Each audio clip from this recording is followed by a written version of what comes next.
Gloria a Dios. Pues bueno, hermanos, damos inicio a la clase del día de hoy de la materia Doctrinas Bíblicas 1. Y hoy pues nos corresponde el tema Teología Propia. No sé si usted recuerda pues que al principio pues de este ciclo mencionábamos que íbamos a estar viendo 4 doctrinas principales. La primera de ellas pues es la que dimos por finalizada en la clase pasada, que era pues bibliología, en la cual pues pudimos aprender todo acerca de la palabra de Dios, sus orígenes, cómo llegó a nosotros, qué es palabra inspirada por Dios. Pudimos aprender pues cómo está dividido el Antiguo Testamento, el Nuevo Testamento,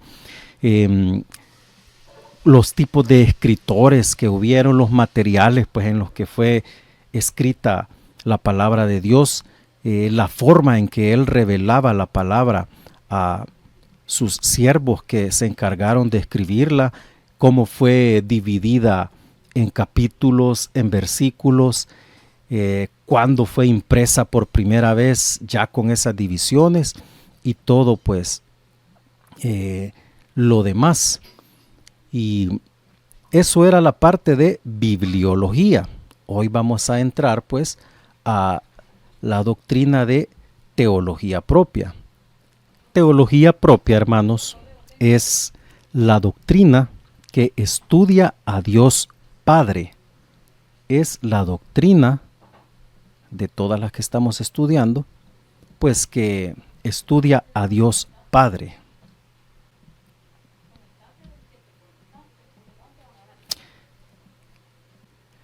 Vamos a comenzar, hermanos, con lo que es la doctrina, hermanos. Aquí va a haber bastante que copiar ahí en su material, por lo que le voy a estar dando ahí un poco de tiempo para que usted pues pueda copiarlo. La palabra doctrina, hermanos, viene del griego didache. Usted puede ver ahí en la pantalla los caracteres griegos. Doctrina viene del griego didache, lo cual es un conjunto coherente de enseñanzas o instrucciones basadas en un sistema de creencias sobre una ciencia concreta. Se puede definir también como las verdades fundamentales basadas en la palabra de Dios. La palabra doctrina proviene del latín doctrina, que significa ciencia, sabiduría, enseñanza, instrucción. Está compuesta por el lexema o raíz docere, lo cual significa enseñar, y el sufijo sustantivante tor y el sufijo ina pueden significar dos cosas. Por ejemplo, el prefijo doc de docere y el sufijo tor que forman la palabra doctor. Ya vamos a hablar más adelante acerca de eso. Y la que en este momento estamos viendo es pues doctrina, que viene de docere con el sufijo ina, lo cual significa que está relacionado con.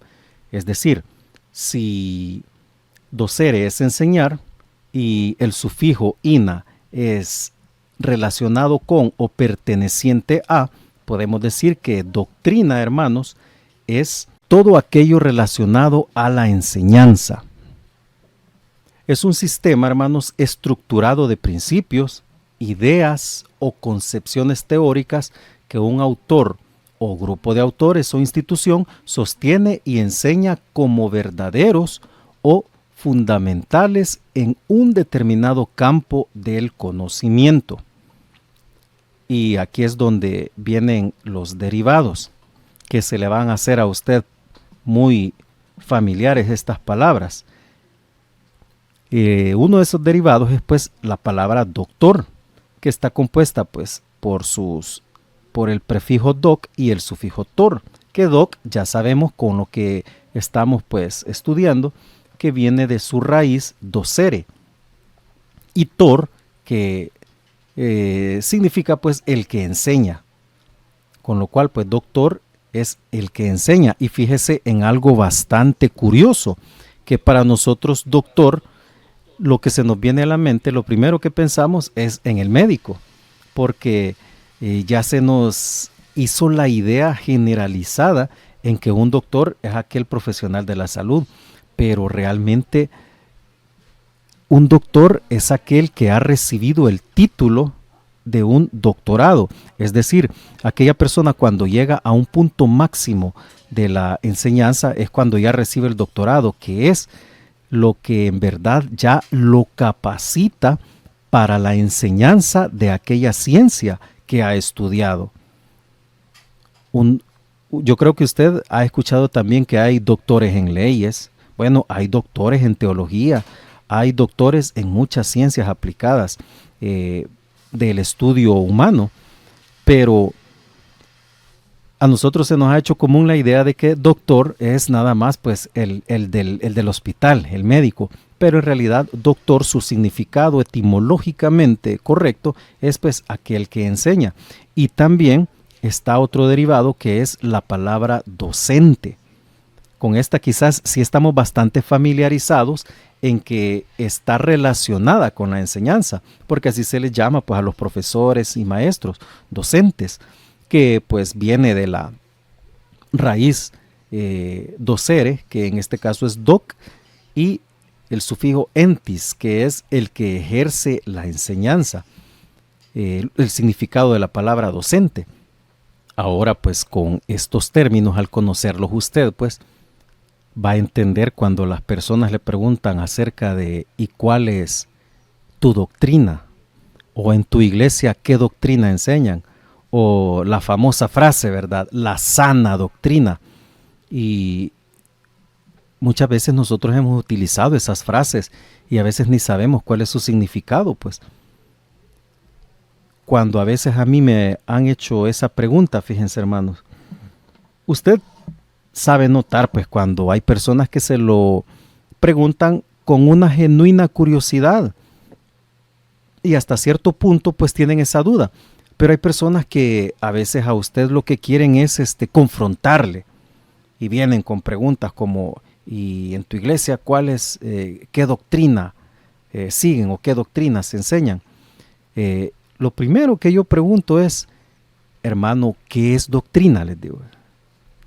Y ahí usted puede notar si en verdad es genuina su duda, fíjese, porque comienzan algunos a veces a titubear y no saben definir lo que significa ni siquiera la palabra doctrina. Y nosotros, hermanos, como estudiantes de teología, de hecho nosotros todos esos conceptos debemos manejarlos, porque al momento que una persona pues nos quiera confrontar o que genuinamente tenga la duda de saber qué es lo que nosotros creemos de la Biblia, y cuando digo creemos, no me refiero a que hay cosas que se deben creer y cosas que no se deben creer, sino más bien a aquellas cosas que las tenemos como, valga la redundancia, como doctrina, como algo que es enseñanza correcta. Nosotros podamos dar las explicaciones y defender nuestra fe. Incluso empezando por la palabra doctrina podemos nosotros comenzar a explicarles a las personas. Vaya hermano, fíjese que para comenzar, doctrina es un conjunto de enseñanzas, etcétera, etcétera, lo que usted está aprendiendo en esta tarde. Avanzamos, vamos con la segunda palabra y es teología. La palabra teología, etimológicamente, hermanos, se origina de dos palabras griegas, que son teos y logos. Esto también tiene que copiarlo usted ahí en su material, en el campo que le aparece para tal fin. Esto creo que sí es bastante conocido por muchos. Fíjense que las raíces de la palabra teología, teos y logos. Teos, pues, que significa Dios, y logos, que es palabra o estudio. Y es la ciencia que estudia a Dios y su relación con el hombre. Hay que entender algo, hermanos. Solo el hecho de decir estudiar a Dios es algo que realmente es imposible, hermanos. Porque nosotros como seres humanos, el hombre no tiene la capacidad como para decir yo voy a estudiar a Dios. Pero se entiende, hermanos, desde el punto de vista que es todo aquello que estudia lo relacionado a Dios y también pues la relación de Dios con el hombre.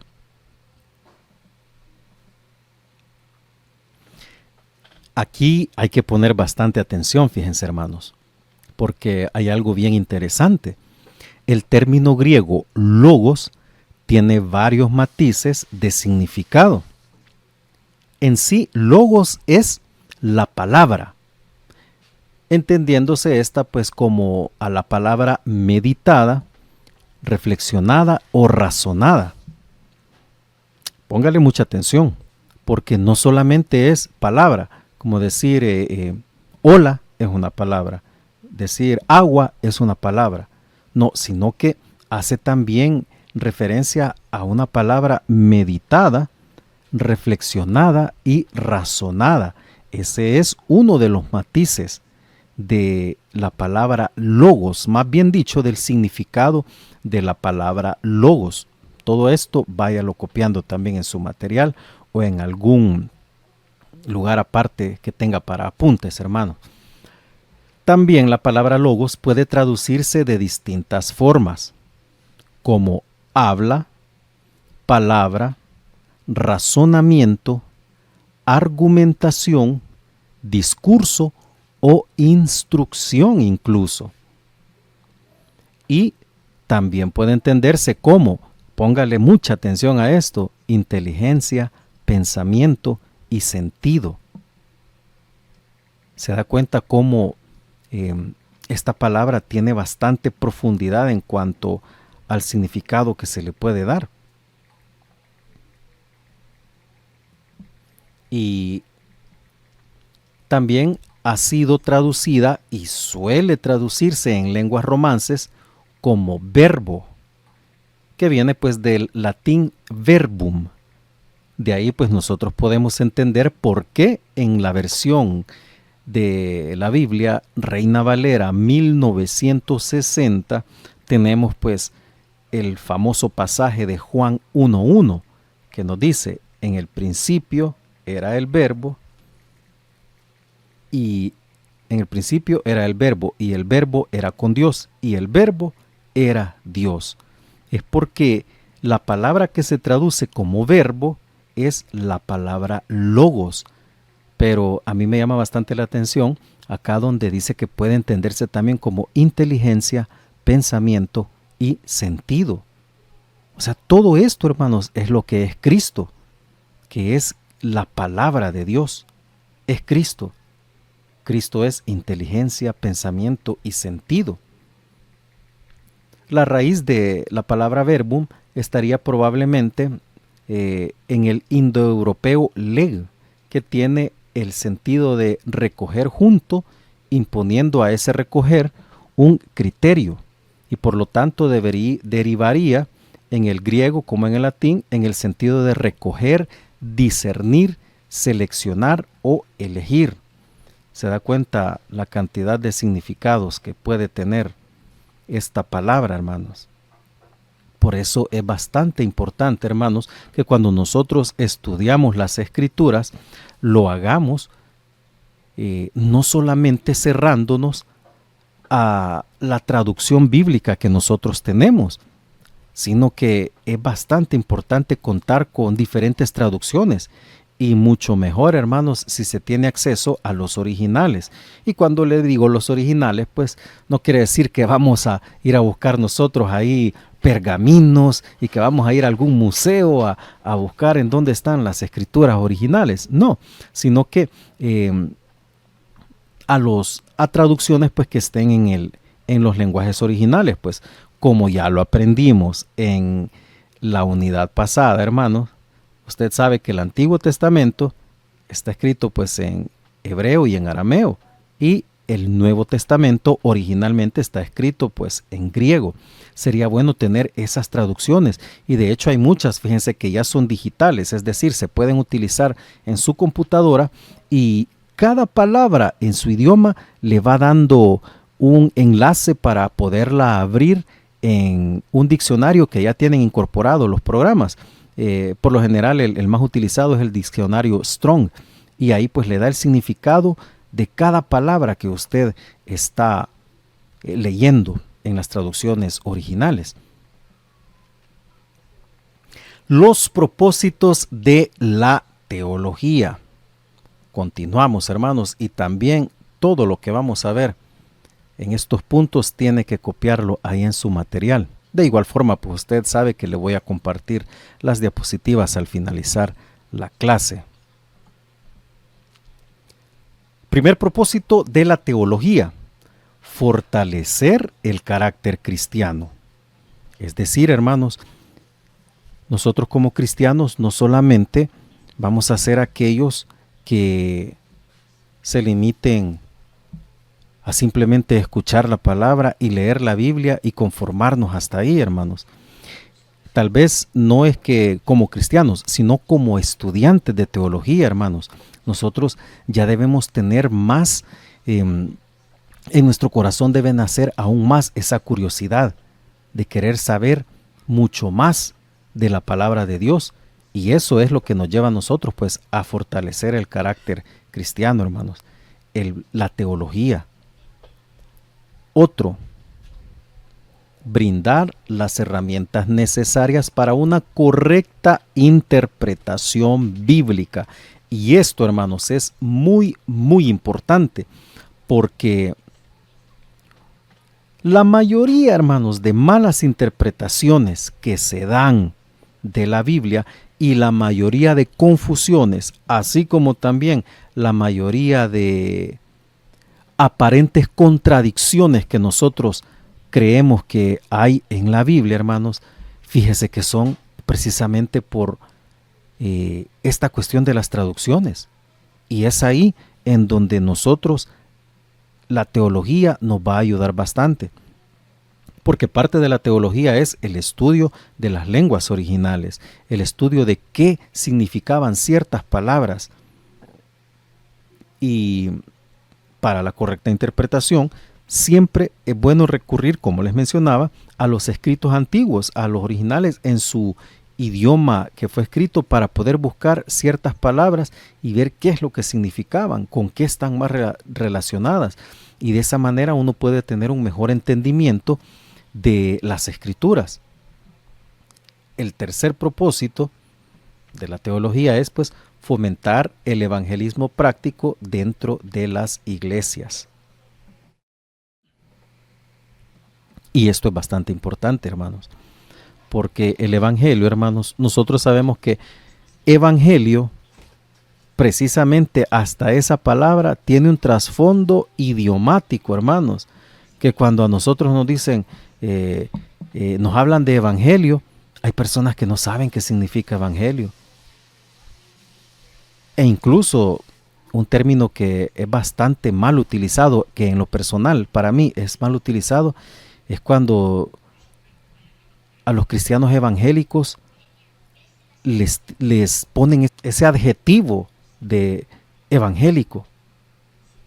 Si se supone que todo aquel que cree en Dios debe de ser evangélico, entendiéndose evangélico por el origen etimológico de la palabra. Evangelio significa buenas nuevas. Buenas nuevas, y esas son, ¿qué es el evangelio? Las buenas nuevas. ¿Y cuáles son las buenas nuevas? Que Cristo vino a este mundo a morir y a dar su vida para que todo aquel que en él cree no se pierda, mas tenga vida eterna. Entonces todo aquel que profesa creer en Dios debería de decir orgullosamente: yo soy evangélico, porque yo vengo a obedecer la gran comisión que Jesús nos dijo: id por el mundo y haced discípulos. Y no lo vamos a hacer si no seguimos el ejemplo de Jesús, que ¿cuál fue? Venir a dar las buenas nuevas. esa fue la gran noticia. Esas son las buenas. Y buenas nuevas pues significa noticias nuevas. Buenas noticias. Por ejemplo, y no es hablar de religiones, hermanos, pero aquel que se diga llamar católico y diga que no es evangélico, está perdido, hermanos. Porque si es católico, cree en la Biblia, cree en Dios. Y si cree en la Biblia, tiene que saber que ahí están los evangelios, en donde se habla acerca de evangelizar, de llevar las buenas nuevas. Entonces llámese testigos de Jehová, llámese mormones, llámese cristianos de cualquier denominación, cualquier religión que profese al Dios que creó los cielos y la tierra, no puede quedarse fuera de llamarse evangélicos. Y lo que le estoy mencionando es más que todo pues con la cuestión de los sustantivos y los adjetivos que suelen poner. Avanzamos, hermanos. La fuente de la teología. Seguimos copiando en el material, hermanos. Bueno, la primera fuente de la teología pues es nada más y nada menos que el Eterno, Dios mismo. Él es la fuente de la teología. Dios es la fuente de la teología, pues. Porque si se supone que la idea es que la teología es la ciencia que estudia a Dios, que como ya se lo mencioné, tal vez en cuanto a Dios y su grandeza, se puede escuchar hasta un poco incoherente decir que va a haber una ciencia que va a estudiar a Dios, si no hay nada que pueda llegar a comprender a Dios, pues. Pero el punto es que Dios es espíritu, Dios es un ser, Dios es alguien, Dios es vida, y por lo tanto Él mismo es la fuente de la teología, o sea, Él mismo es la fuente del conocimiento que tenemos de Él. Él ha revelado a su pueblo lo que Él quiere que se sepa de Él mismo. Muy contrario a, digamos, hay ciertas ciencias, por ejemplo, digamos la mecánica automotriz. La mecánica automotriz es aquella que estudia todo el funcionamiento mecánico de un vehículo, pero nosotros no podemos decir que una de las fuentes de enseñanza de la mecánica automotriz es un carro, porque el carro no nos explica nada, el carro no nos va a hablar por sí solo, ni nos va a revelar nada de sí. Es aquel que investiga, llega a saber acerca del vehículo, o con mucha más razón aquel que lo creó, aquel que crea motores, los que diseñan los carros, ellos saben y ellos pueden ser una fuente de conocimiento de mecánica automotriz. Pero Dios, hermanos, Dios sí, Él mismo es fuente de teología, porque Él nos revela mucho de su carácter, de su personalidad, de sus nombres a través de las Sagradas Escrituras. Dios así se ha ido revelando al ser humano, y hay cosas que Dios no las ha querido revelar al ser humano. Bueno, de hecho tenemos el famoso pasaje donde el mismo Señor Jesús, que le preguntan acerca de cuándo iban a hacer esas cosas, y el Señor Jesús se autolimita diciendo que de eso no tiene conocimiento Él, sino solo el Padre. Es decir, ahí está dándonos a entender Jesús que el Padre hay cosas que no las quiere revelar, porque así es su voluntad. Una fuente más de teología es la naturaleza, hermanos. La naturaleza da testimonio de Dios para que los hombres no tengan excusas. Las bases bíblicas, hermanos, ahí están también.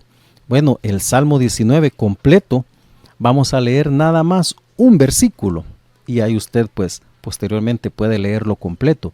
Pero el Salmo 19, el primer versículo dice: los cielos cuentan la gloria de Dios, y el firmamento anuncia la obra de sus manos.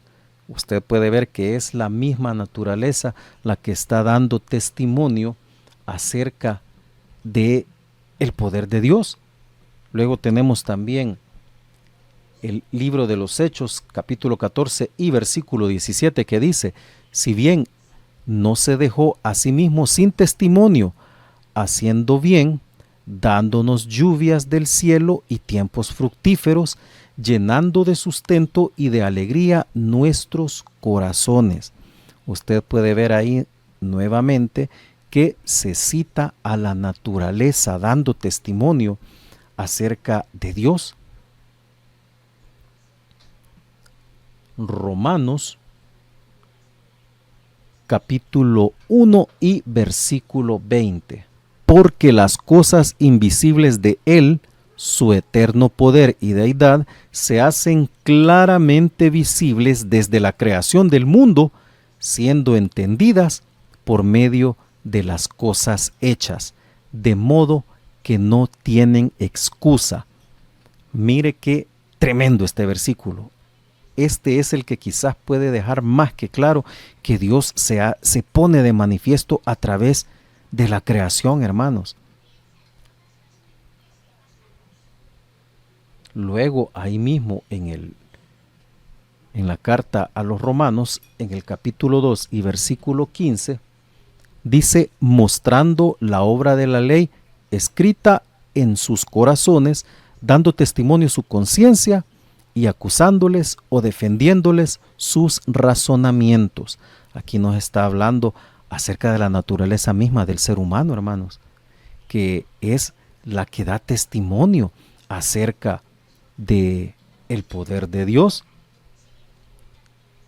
Y vamos a citar el último texto bíblico en la carta del apóstol Pablo a los Efesios en el capítulo 3 y versículo 9, y de aclarar a todos cuál sea la dispensación del misterio escondido desde los siglos en Dios, que creó todas las cosas. Esas son bases bíblicas, hermanos, para que nosotros podamos entender, pues, que la naturaleza misma da testimonio acerca de la existencia de Dios y de su poder. Y otra fuente más de teología, pues, son nada más y nada menos que las Sagradas Escrituras, que de hecho, pues, son la fuente de autoridad final. La Biblia, su palabra, es inerrante, son inmutables y son infalibles las Escrituras. El libro de Josué en el capítulo 1 y versículo 8 dice, nunca se apartará de tu boca este libro de la ley, sino que de día y de noche meditarás en él, para que guardes y hagas conforme a todo lo que en él está escrito, porque entonces harás prosperar tu camino y todo te saldrá bien. Esta es una cita, pues, que nos enseña, hermanos, que debemos meditar en las Escrituras, porque esas son fuente de teología, es fuente de conocimiento de Dios, hermanos.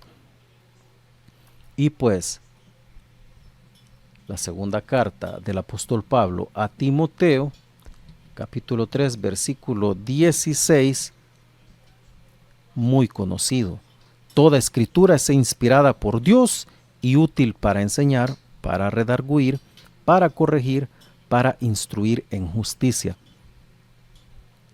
Si usted recuerda también, en la unidad pasada estuvimos viendo que la Biblia es el único libro que se autoacredita como palabra de Dios. Y aquí pues podemos ver que la misma Biblia nos dice pues que la Escritura es inspirada por Dios, útil para enseñar, para redarguir, para corregir y para instruir en justicia. Es una fuente de teología también, es una fuente de conocimiento de Dios, amados hermanos. Ahora vamos a ver las limitaciones de la teología. Mucho ojo, mucho ojo. Cuando hablamos de las limitaciones de la teología, nos referimos no a que haya una limitante en Dios, no, sino que acerca de la teología entendiéndose como tal, como el estudio, como más bien dicho, aquello que estudia a Dios, aquello que busca tener conocimiento de Dios. Pues las limitaciones de la teología son, la primera de ellas pues es que ha sido elaborada por hombres que sí son limitados. Como usted sabe, todo aquello en lo que el hombre tenga intervención, nunca va a ser perfecto. Siempre va a haber algún detalle en el que va a dar margen de error. Y mucho ojo, esto no quiere decir que va a ser un pretexto para decir que todo lo que nosotros hagamos lo vamos a hacer con mediocridad. ¿A qué me refiero? A que con el pretexto de decir, bueno, más de algún error se me va a ir. Si nosotros tenemos ese pensamiento, ya estamos predisponiéndonos a que las cosas no salgan bien. Por el contrario, si es algo que nosotros vayamos a realizar para Dios, debe ser dando lo mejor de nosotros, dando aquello a nuestra máxima capacidad. Y sí, entendiendo que en nuestro actuar, en todo aquello que nosotros vayamos a hacer, probablemente va a haber algo que no alcance el estándar de lo que el Señor merece. Pero como seres humanos va a estar ese factor del error, porque somos seres humanos. Y esa es una de las limitaciones de la teología, que por haber sido elaborada por hombres limitados, pueden haber errores o pueden haber limitaciones. Segunda limitación, y es pues que nuestro entendimiento es limitado. Y aquí es a donde cabe mencionar lo que les decía, pues de que nosotros no vamos a poder comprender a Dios en su totalidad, jamás, nunca. El ser humano, de hecho, lo que nosotros lleguemos a tener de conocimiento acerca de teología, no va a ser ni siquiera el 0.0001% de la totalidad de Dios que vamos a lograr comprender, hermanos. Pero en lo limitado que esté nuestro entendimiento, debemos poner todo nuestro corazón para poder comprender aquello que el Señor nos revela a través de su palabra. Y pues ahora que como estudiantes de teología estamos buscando aprender más de Él, debemos poner todo nuestro empeño para poder conocer más acerca de nuestro Dios.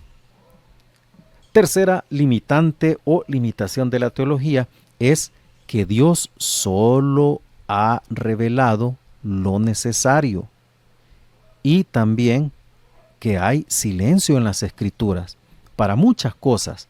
Copie esto ahí en su material y le voy a dar lectura a este pasaje, hermanos, que fíjense que en muchas ocasiones a uno lo quieren tildar, o más bien dicho, le quieren hacer ver a uno que este pasaje que vamos a leer a continuación es el comodín que usan los creyentes como para decir que ahí ya no tenemos respuesta.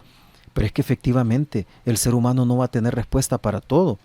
Y usted más de alguna ocasión se va a encontrar con personas así, si no es que ya le sucedió, que yo creo que sí ya le ha sucedido, de encontrarse con personas que comienzan a cuestionarle, a hacerle preguntas, pero que no son preguntas que las hacen con una genuina duda para querer comprender, sino que le hacen preguntas como para quererlo encontrar en un momento en el que usted ya no pueda dar respuesta, que ya no tenga argumentos para responderle.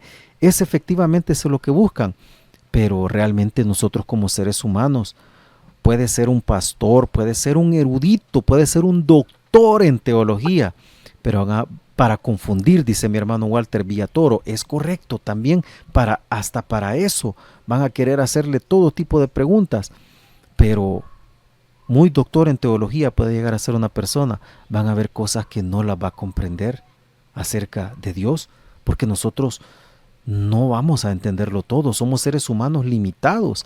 Deuteronomio 29:29 dice: las cosas secretas pertenecen a Jehová nuestro Dios, mas las reveladas son para nosotros y para nuestros hijos para siempre, para que cumplamos todas las palabras de esta ley. Pero póngale mucha atención a lo que dice al principio, que las cosas secretas pertenecen a Jehová nuestro Dios. Ejemplo por excelencia de esas cosas secretas, más del día y la hora, solo el Padre lo sabe. Si alguien quisiera venir a preguntarnos a nosotros acerca de cuándo va a ser, pues el día y la hora que se menciona de cuando van a suceder todas las cosas y cuando sea la venida de nuestro Señor, pues yo no lo sé. Esa es la respuesta que nosotros podemos dar con toda libertad. Y es precisamente porque Dios solo se ha revelado lo necesario. Fíjese que hay tantas cosas, hermanos, en la Biblia que no se revelan. Muchísimas, muchísimas, que a uno le dejan ciertas dudas. Vamos a ver argumentos sobre la existencia de Dios. Y avanzamos a la siguiente página, a la página 19 de su material. ¿Cómo sabemos que Dios existe, hermanos? ¿Cómo? La respuesta se puede dar en dos partes. Y la primera es la siguiente, cópielo en su material. Y es pues que todo ser humano tiene un sentido interno de Dios. Es decir, todo ser humano trae como preprogramada la idea de que hay un ser supremo. Yo no sé si usted ha tenido oportunidad de ver documentales o averiguar acerca de la existencia del ser humano desde los principios de los tiempos. El ser humano siempre ha tenido la idea de que hay un ser supremo, que hay alguien que está arriba de él. Bueno, en las diferentes culturas precolombinas usted puede ver que tenían dioses. Y la ciencia, aquellos que son detractores de la palabra de Dios, argumentan pues de que el ser humano, al no tener explicación para ciertas cosas que suceden, se las atribuye a un ser que sea superior a él, porque como el ser humano no tiene la capacidad de hacer esas cosas, piensa que alguien que está por sobre él las hizo. Esos son argumentos que pueden llegar a decir las personas que son detractoras de la palabra de Dios. Dice mi hermana Magdalena que por eso también creaban dioses, con la necesidad de representarlo. Es correcto, por eso creaban sus dioses. Pero nosotros sabemos que al final el único Dios verdadero es el creador de los cielos y la tierra. Mi hermano Walter dice que Dios de la lluvia, Dios del sol, etcétera. Es correcto, habían dioses casi que para todo, hermanos. Bueno, en el Popol Vuh, que es pues un libro muy conocido, una obra muy conocida aquí en El Salvador, pues se habla acerca pues del maíz, que para ellos es ser un Dios. Pero el punto, hermanos, es que todo ser humano tiene el sentido interno de Dios, porque dice la palabra en Génesis 2:7, entonces Jehová Dios formó al hombre del polvo de la tierra y sopló en su nariz aliento de vida, y fue el hombre un ser viviente. Para cultura general y su conocimiento, yo le recomiendo que busque en YouTube documentales acerca de el gen de Dios. Fíjese que es bastante interesante, porque habla acerca de cómo los científicos han investigado que dentro del ser humano hay un gen que lo hace buscar a un ser supremo, a él, que es al que ellos llaman pues el gen de Dios. Pero el punto es que supongamos que esto existe. ¿Quién puso eso en la genética del ser humano? ¿Quién es el autor y arquitecto de cada una de las moléculas, células y partículas que componen el cuerpo humano, sino el mismísimo Eterno? Es Dios mismo, hermanos, el que ha puesto en nosotros ese sentido de entender que hay un Dios, pues porque Él nos creó a su imagen y semejanza. Él pues tuvo relación con el hombre, hablaba con Adán. Nosotros sabemos de la existencia de un Dios eterno y también creemos en la evidencia que se halla en la Biblia y en la naturaleza, que es pues parte de lo que leíamos allá en el libro de la carta a los Romanos, capítulo 1, versículo 19 y 20. Póngale atención. Porque lo que de Dios se conoce les es manifiesto, pues Dios se los manifestó. porque las cosas invisibles de Él, su eterno poder y deidad, se hacen claramente visibles desde la creación del mundo, siendo entendidas por medio de las cosas hechas, de modo que no tienen excusa. Nosotros, hermanos, creemos en la evidencia bíblica y en la naturaleza misma. Es más, fíjese que muchos documentales, de hecho yo estuve, al momento de estar preparando esta clase, estuve viendo varios documentales en YouTube.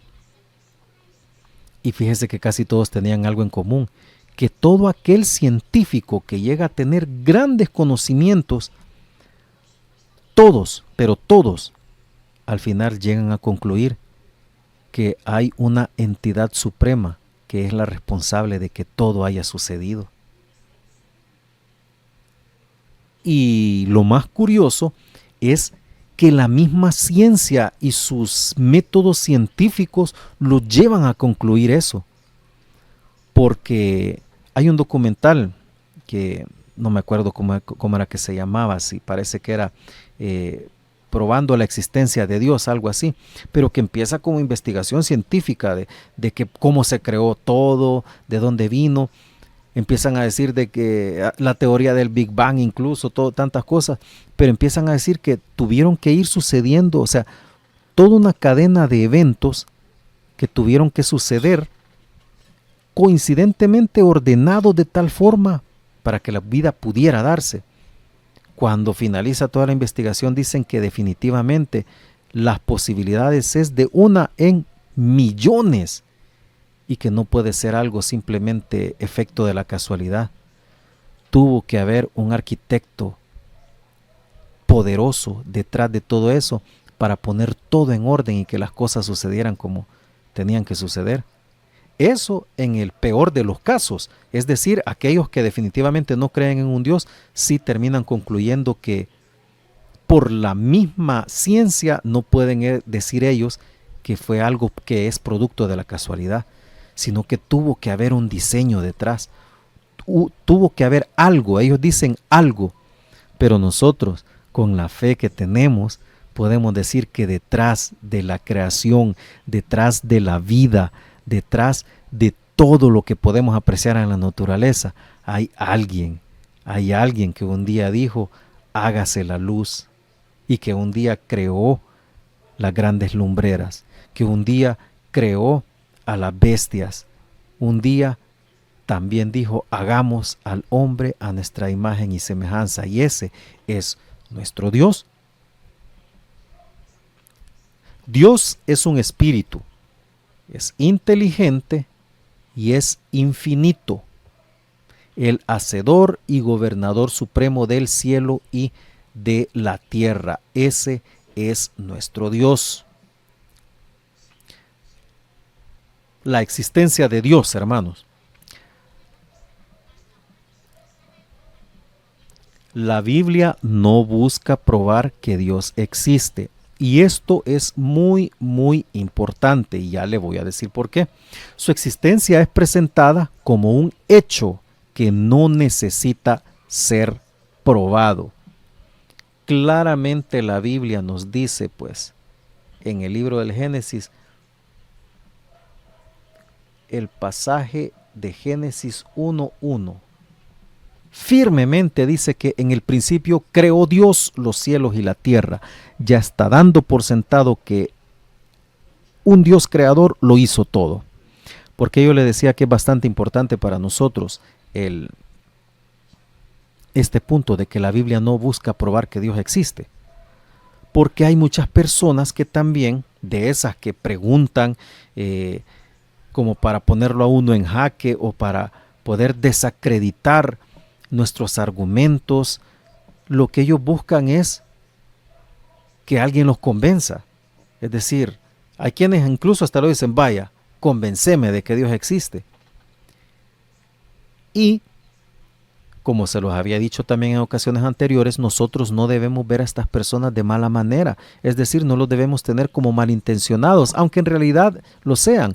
Pero nosotros debemos tenerlos como personas que en realidad no conocen de Dios y tienen toda la razón de pensar de esa manera. Nosotros pues debemos orar por estas personas para que un día el Espíritu Santo les ilumine y lleguen a comprender de Dios. Nosotros no vamos a convencer a las personas, nosotros damos por sentado que Dios existe y que no hay que convencer a nadie.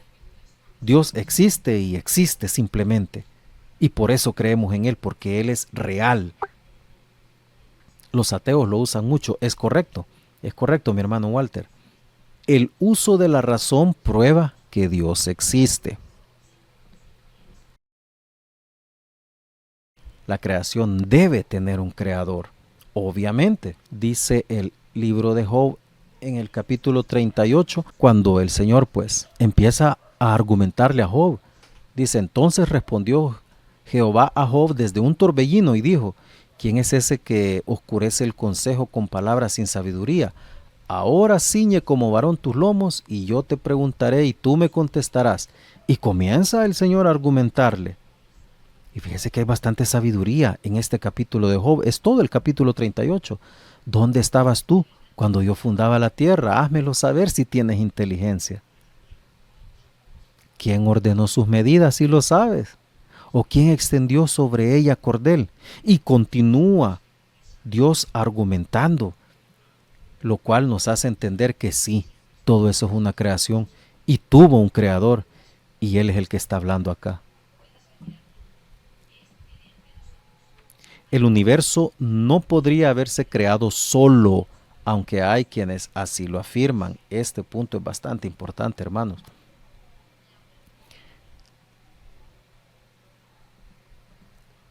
En todas partes del mundo los hombres creen en algún Dios. Es lo que mencionábamos, pues.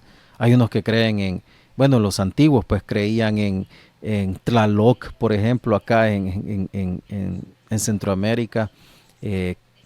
Y hay muchos dioses, hermanos, en la época precolombina, o los dioses que han tenido, pues los griegos, toda cultura ha tenido alguna creencia en algún tipo de Dios. La mayoría que cree, bueno, más bien dicho, la mayoría cree equivocadamente, pero cree. Es decir, tienen la creencia de un ser supremo, pues. Así como decíamos que hay quienes creen que el Dios de la lluvia, el Dios del viento, el Dios de la tierra, y así van creando deidades, erróneamente, pero lo creen. Los hombres tienen la necesidad en lo íntimo de su ser de creer en Dios. Es decir, que en lo más íntimo de nuestro ser nosotros tenemos esa necesidad de creer en Dios. No tenemos que probar que Dios existe, es lo que les mencionaba. Lo aceptamos por fe y por muchas evidencias. Vamos a ver la naturaleza de Dios. Dios es un espíritu, hermanos. Dios es un espíritu. Leamos lo que nos dice el Evangelio de Juan en el capítulo 4 y versículo 24. Dios es espíritu y los que le adoran en espíritu y en verdad es necesario que le adoren. Más clara ni el agua, hermanos. La palabra del Señor es clara. Dios es una personalidad. Esto también es bastante importante. Es el nombre dado a las características de una persona. No es el cuerpo, sino el verdadero ser.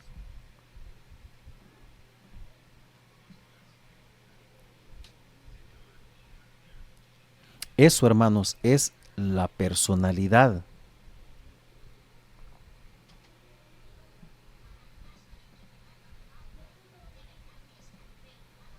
Sus nombres lo muestran y es lo que vamos a explicar.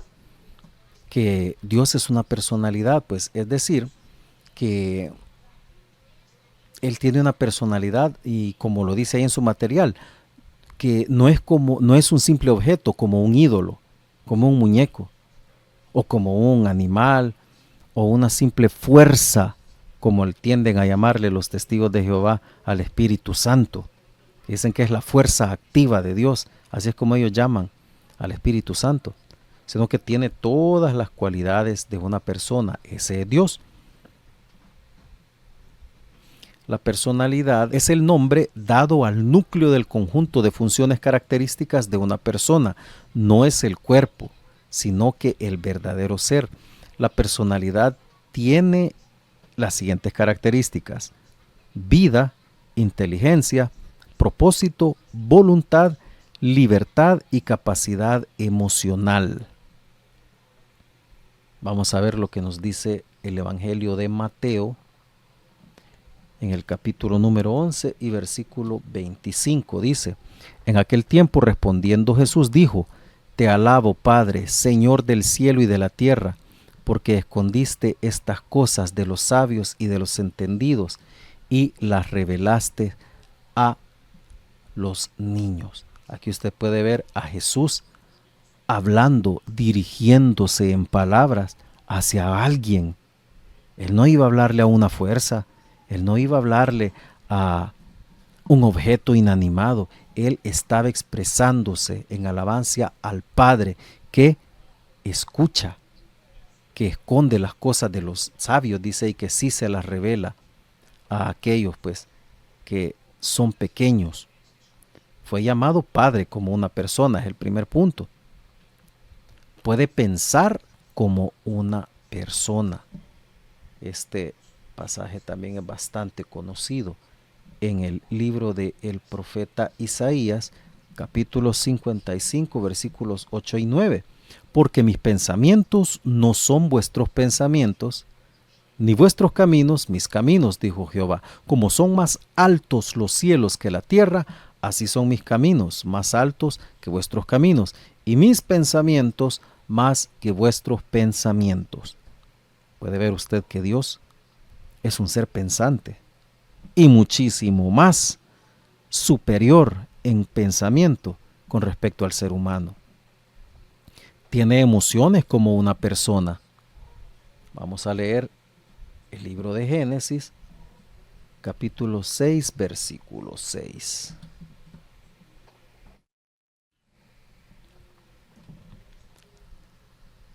Oiga, dice: y se arrepintió Jehová de haber hecho al hombre en la tierra, y le dolió en su corazón. Ya nosotros como estudiantes de teología, hermanos, no vamos a ahondar en qué quiere decir la Biblia cuando dice que Dios se arrepintió. Nuevamente, sí podemos hacer mención que estas son las cuestiones de cuando el ser humano limitado hace las traducciones. Aquí hay un margen de error, fíjense, margen de error humano en cuanto a la traducción, porque no es que Dios se haya arrepentido, pero ese pues ya es otro tema, hermanos. El punto es que acá puede ver usted que Él tiene emociones. O sea, cuando a Él le pesó en su corazón, le dolió el haber creado al ser humano. Luego el libro de Deuteronomio, en el capítulo número 5 y versículo 9 dice: no te inclinarás a ellas ni les servirás, porque yo soy Jehová tu Dios, fuerte, celoso, que visito la maldad de los padres sobre los hijos hasta la tercera y cuarta generación de los que me aborrecen. Puede ver que Él es un Dios celoso. También ahí mismo Deuteronomio 6, versículo 15 dice: porque el Dios celoso, Jehová tu Dios, en medio de ti está, para que no se inflame el furor de Jehová tu Dios contra ti y te destruya sobre la tierra. Nuevamente puede ver usted pues una cita bíblica que habla acerca de lo celoso que es Dios. También tenemos Salmos 145, versículo 8, que dice que Él es clemente y misericordioso, lento para la ira y grande en misericordia, dice su palabra. Puede ver usted pues que Él es un Dios clemente y misericordioso. Veamos más características sobre la personalidad de Dios en los Proverbios, capítulo 6, versículo 16. 6 cosas aborrece Jehová, y aún 7 abomina su alma. Puede ver usted estas acciones: aborrecer y abominar. Son acciones propias de la personalidad. Y finalmente vamos a ver también que dice Apocalipsis, versículo 3. capítulo 3, versículo 19. Yo reprendo y castigo a todos los que amo. Sé pues celoso y arrepiéntete. Aquí pues puede ver usted pues, que Él reprende, Él castiga y Él ama. El amar es una emoción propia de una personalidad. Él también tiene voluntad como una persona. Dios tiene voluntad y de hecho para nosotros es bastante habitual el decir que se haga la voluntad de Dios. También el Señor Jesús fue lo que pidió en la oración que nos enseñó: hágase tu voluntad. Efesios 1:5 dice: en amor, habiéndonos predestinado para ser adoptados hijos suyos por medio de Jesucristo, según el puro afecto de su voluntad. Tiene también inteligencia. Obviamente, ¿verdad? Dios es el ser más inteligente.